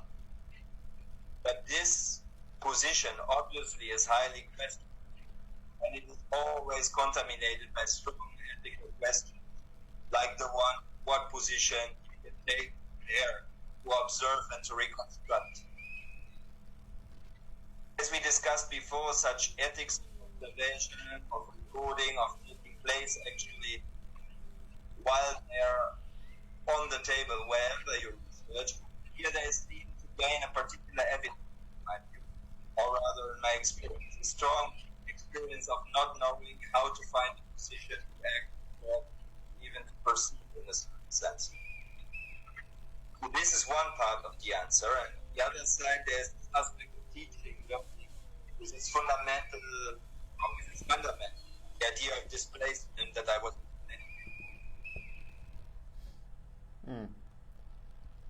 Yes, okay. I really share this thing to take this experience of not knowing as a gesture and as a discourse in itself that you can appropriate. Well, thank you very much for the talk, and I hope we will be able to meet again soon, even if now we are all a bit in a not knowing position. Yes, for sure. I'm excited to hear more about your process, especially the signature of the policeman that you made after that. Have a good time in Tirana. Thank you. Yes, I'll keep in touch with you for the next steps. I hope to see you soon. Yes, bye-bye. Bye.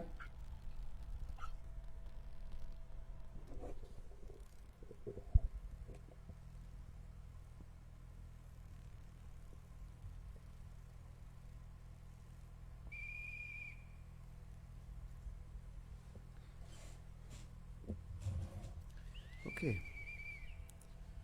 So, this is the end of the discussion. Oula, je parle en anglais. Donc c'est la fin de la discussion. On va revenir au Carrefour petit à petit.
Ok, donc 13h36, fin du Skype avec Alexander.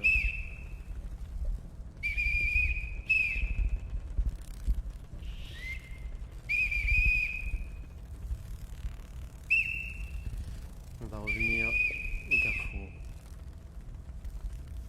Ah, d'ailleurs, je crois qu'il y a un policier au Carrefour, policier B.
voilà, petite discussion avec Alexander.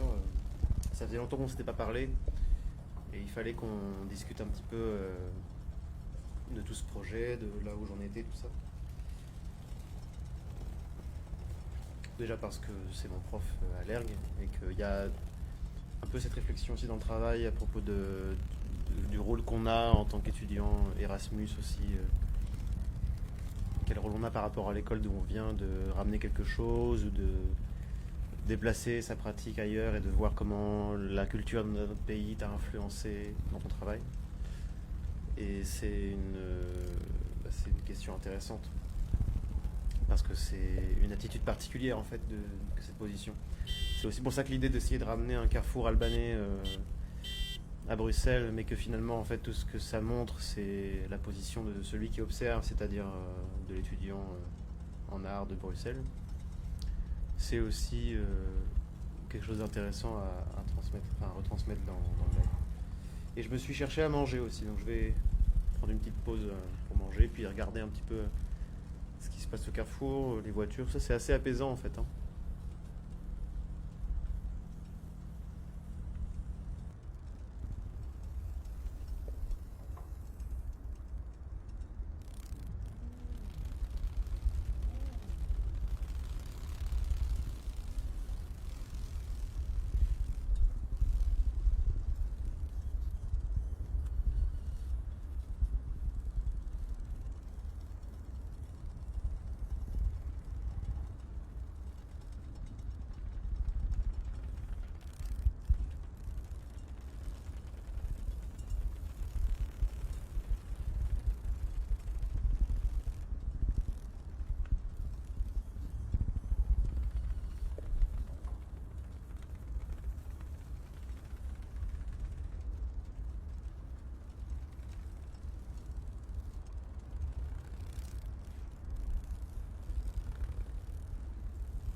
Ça m'a fait peur ça.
peu... Oh, pardon. Parce que je suis en train de manger, alors je gargouille un peu. Attends, ça donne fin, toutes ces observations, hein, toute la journée. Gaieté. Mais alors du coup, vu que là, dans le script, je vois qu'on a un petit peu de temps sans éléments significatifs, je peux profiter de ce temps-là pour montrer un petit peu ce qui se passe au niveau du kiosque. La nouvelle exposition du jour.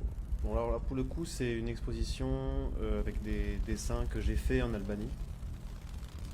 Exposition qui a été montée dans le kiosque par Léa Baratia. Merci beaucoup à elle. Et alors, donc c'est une exposition donc, de dessins de petits plans réalisés sur Paint que j'ai fait à mon arrivée en Albanie avec le groupe. Parce qu'il y a cette sensation assez forte quand tu arrives dans un endroit, je pense, en tout cas c'est ce qui m'est arrivé, d'être, bon c'est assez banal, mais d'être complètement perdu, surtout quand tu sais que tu as a priori beaucoup de temps à rester dans cet endroit. Assez vite, tu as besoin de prendre des repères, et donc l'idée de faire des plans un peu, des déplacements journaliers qu'on a fait les 2 premières semaines où on était là, paraissait... enfin, ça m'est apparu assez important à faire. Alors, je sais qu'on voit pas très bien. Je vais essayer de m'approcher un petit peu. Je sais pas si on peut. Tac. Alors, s'approcher n'est pas le mot.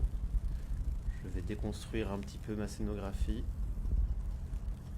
pour faire apparaître un peu plus clairement les images.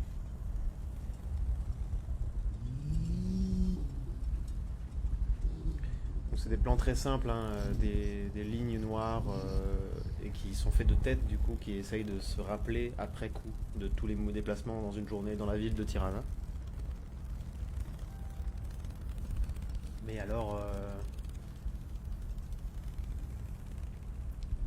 c'est pas très légendé, c'est surtout des expériences graphiques.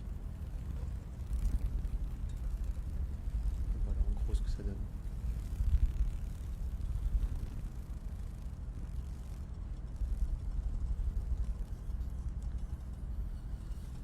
Je les augmente un petit peu parce que je sais qu'on ne voit pas très bien.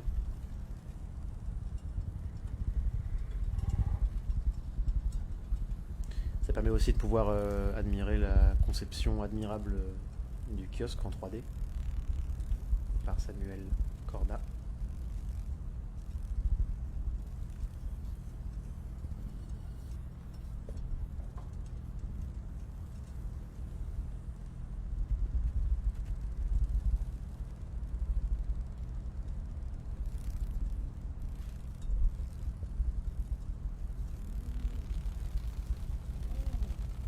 Alors bien sûr c'est un kiosque, hein, donc il y a quelques restes des expositions des 2 premiers jours.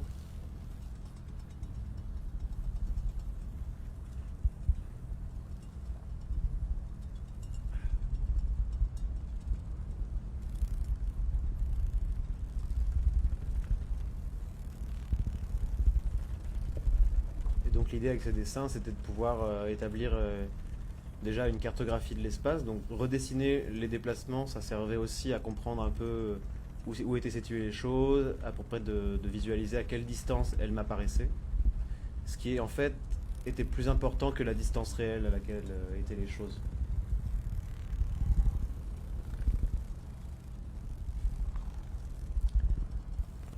Godzilla, je sais pas duquel tu parles, peut-être si je reviens un peu. Ici.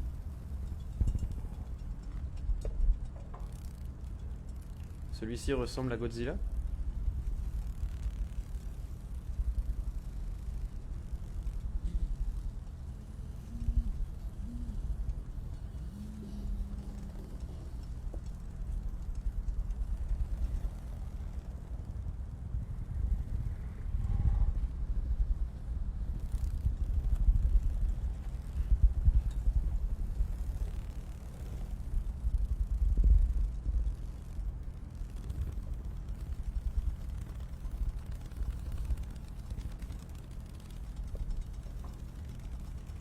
En fait, je suis bête, j'aurais dû zoomer les autres dessins aussi des expositions précédentes, puisque c'est vrai qu'on n'a pas beaucoup vu les travaux des 2 premiers jours qui étaient,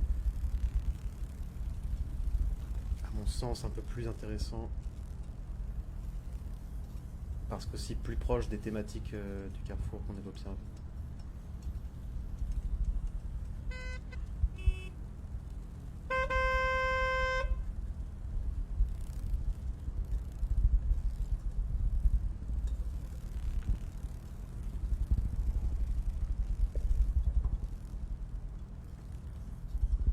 Donc généralement, ce qui est en vert, ce qu'on peut apercevoir en vert, ce sont des parcs ou des zones de toute façon, en tout cas de forêt. Les trajets noirs, c'est les déplacements qu'on a fait, et après il y a quelques symboles qui correspondent à des choses qu'on a vues ou qu'on a fait là-bas. Si on zoome un petit peu dans un des dessins, on va pouvoir voir un peu plus.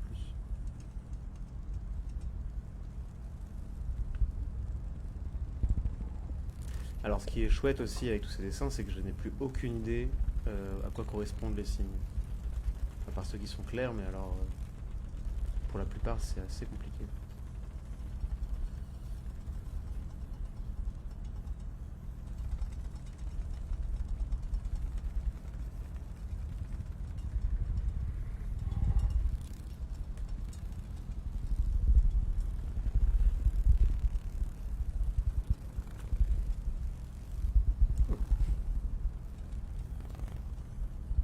Celui-là il a pris un petit coup.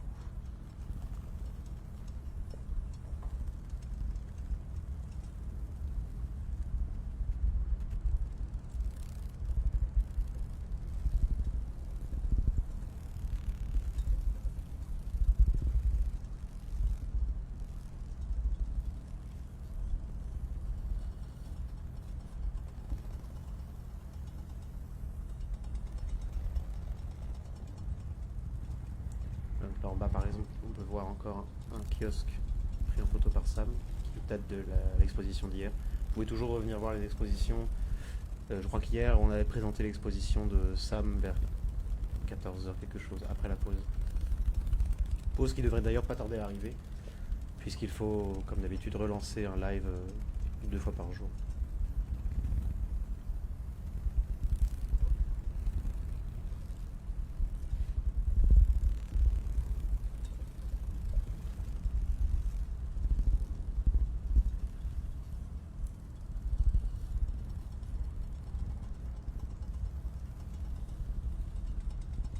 Voir aussi plus proche du coup certains des dessins. Donc ici une affiche albanaise de cinéma, un vieux film de propagande sans doute.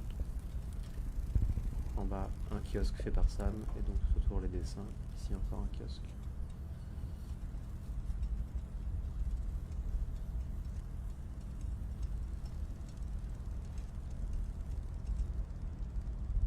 Et alors dans ces dessins le Carrefour est souvent représenté, puisque c'était un lieu où je passais beaucoup.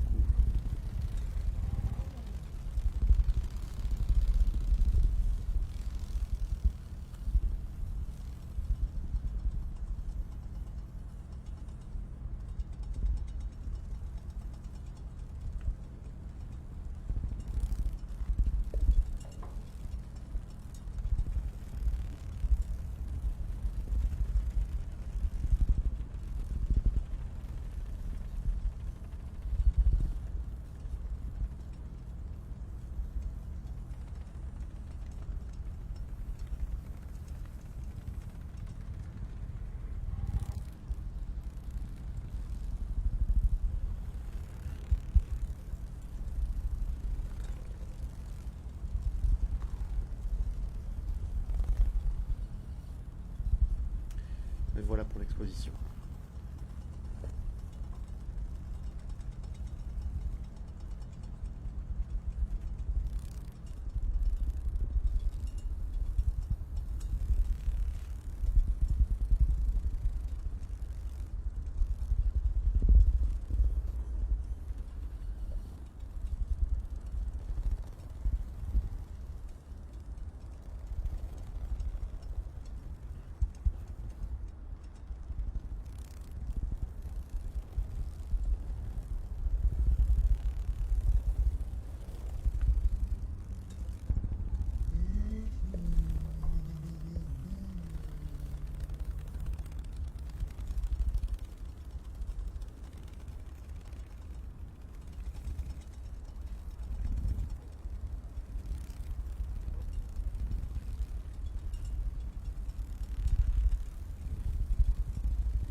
Oui, en fait, c'est tous les bruits, enfin tout le son du Carrefour a été recréé et recréé jour par jour par Marius, qui travaille là-dessus avec moi. Et l'idée à la base, en fait, tous les sons, donc il y a des sons de vélo, enfin de roues de vélo qu'on tourne et, avec des cartes dedans pour faire des moteurs, de sandales sur des radiateurs, des bruits de bouche pour faire des moteurs aussi, de canettes, des bruits métalliques qu'on a enregistrés. En fait, tout a été enregistré à l'avance et mixé par Marius pour faire des bandes son donc de 8 heures par jour et qui sont en fait chaque bande son tous les jours est différente et correspond aux événements qu'il y a par jour. Par exemple, s'il y a un policier qui vient à 11h12, la bande son s'adapte et des sifflets sont ajoutés à l'avance par Marius et moi j'ai juste à lancer la bande son au bon moment et ça tourne toute la journée avec les événements qui arrivent. Donc oui, tous les sons sont préenregistrés. Non, rien n'est fait en direct. Tout a été enregistré à l'avance.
Ça, après, c'est pour les images, pour la construction des décors, c'est de la modélisation 3D pour la plupart, et après des incrustations vidéo que je fais directement sur le logiciel que j'utilise pour le live.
En tout cas, la circulation, c'est bien régulé.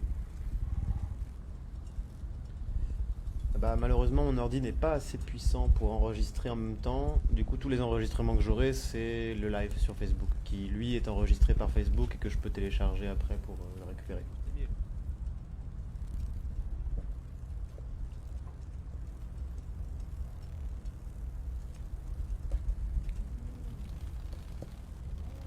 C'est même assez important en fait parce que si j'ai pas d'enregistrement de ces lives, je vais avoir du mal à revenir après encore sur les événements pour essayer d'ajouter et de comprendre les déplacements des policiers. C'est aussi le but de la performance, hein, c'est essayer de comprendre un peu plus ce que j'ai vu là-bas pour voir comment fonctionnait le Carrefour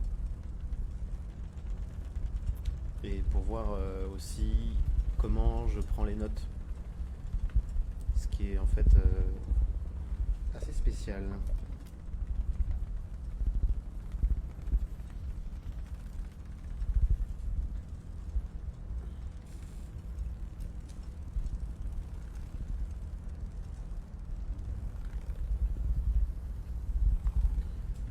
ici le temps se couvre un petit peu. Et vu que depuis une semaine il pleut, il y a possibilité que dans l'après-midi il se remette à pleuvoir.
Non, non, pas du tout. Décembre, alors pourquoi décembre? Parce que c'est le nom donné au Carrefour par les habitants. Ça, c'est intéressant comme sujet parce que en Albanie, il y a tout un truc sur les noms donnés aux rues et aux endroits, parce qu'il y a des noms donnés à l'époque communiste et les noms qu'ils ont donnés très récemment aux rues qui n'avaient pas de nom généralement avant ou qui en avaient un qui était assez connoté par rapport à la dictature. Le problème, c'est que les gens ne reconnaissent pas encore les nouveaux noms et continuent d'utiliser les anciens. Et en fait, 21 décembre, donc le Carrefour 21 décembre, c'est la date d'anniversaire de Staline. Et du coup, en fait, c'est pas le nom exact du Carrefour, c'est le nom qui est donné par les habitants. Et là, il a été renommé depuis, je sais plus comment d'ailleurs. Mais en tout cas, tout le monde se repère avec ces anciens noms qui sont assez marrants. Enfin, marrants, qui sont assez connotés, quoi. Et en fait, si tu veux, la météo, là, c'est la météo du 11 avril 2019 dont je parle. La météo qu'il y avait quand j'étais au Carrefour, qui était il y a un an tout pile. Je ne sais pas quelle météo il y a cette année à Tirana. En tout cas, de là où je vous parle, le temps se couvre.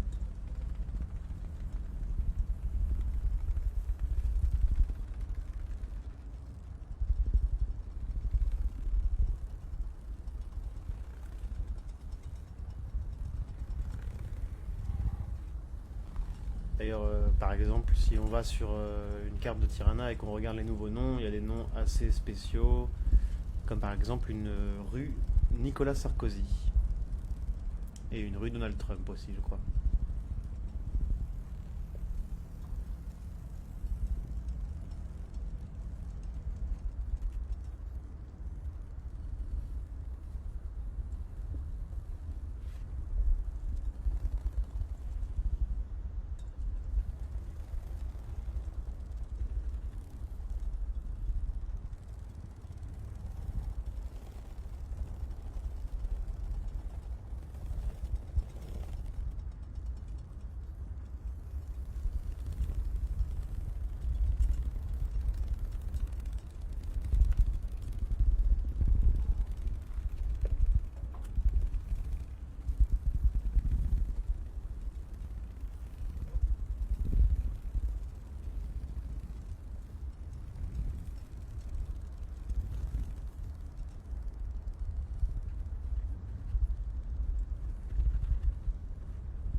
Merci pour ces précisions météorologiques.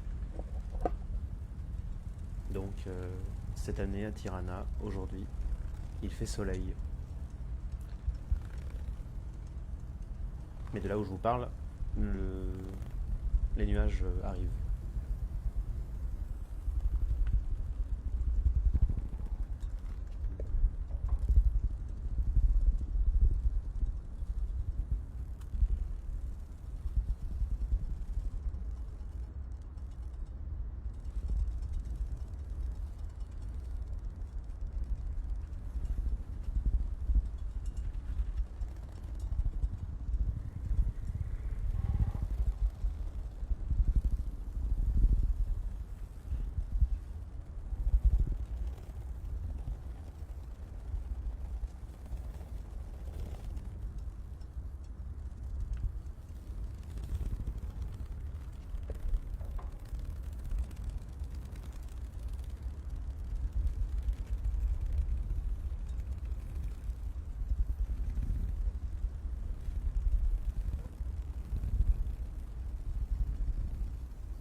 À 14h35, j'avais noté la fin du Skype avec Alexander. Je m'étais trompé, en fait c'était plutôt 13h36. Donc j'ai dû me tromper d'une heure sur le moment.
oublié de mettre mon micro. Non, je disais que ma tasse est transparente. Je me demandais s'il fallait que je le note. Pas sûr. Bon, quand même, je le note.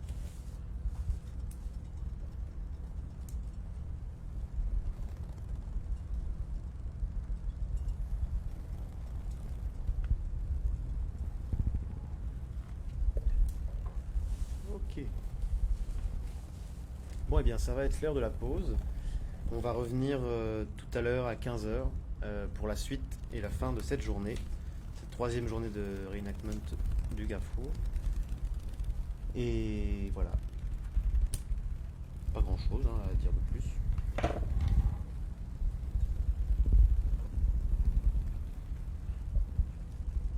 Et ben,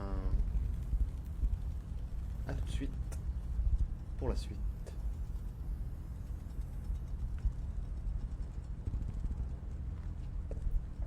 J'attends 14h40. J'avais mis 14h40. Alors là, il est 39. J'ai un peu parlé trop vite. Donc j'attends.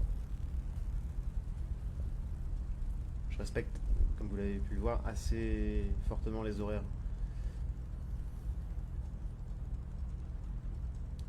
Sans savoir vraiment pourquoi d'ailleurs. Ah voilà, 14h40, pause.